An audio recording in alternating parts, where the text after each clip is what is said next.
The stillness of the forest trail was so primeval that the tread of a soft-booted foot was a startling disturbance.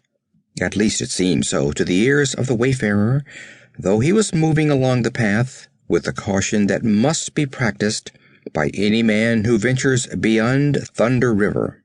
He was a young man of medium height, with an open countenance and a mop of tousled tawny hair unconfined by cap or helmet.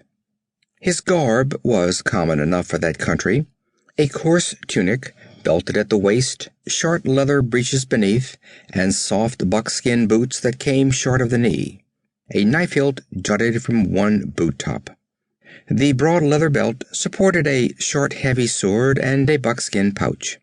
There was no perturbation in the wide eyes that scanned the green walls which fringed the trail.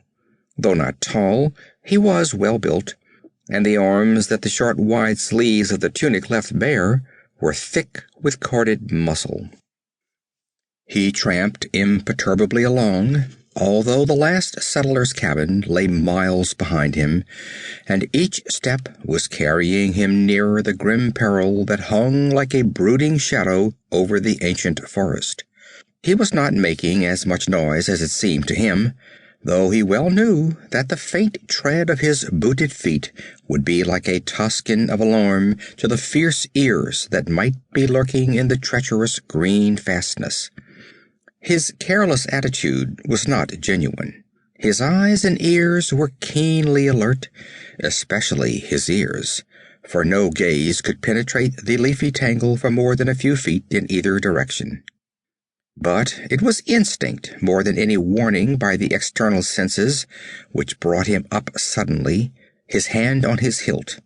He stood stock still in the middle of the trail, unconsciously holding his breath, wondering what he had heard, and wondering if indeed he had heard anything. The silence seemed absolute. Not a squirrel chattered or bird chirped. Then his gaze fixed itself on a mass of bushes beside the trail a few yards ahead of him. There was no breeze, yet he had seen a branch quiver.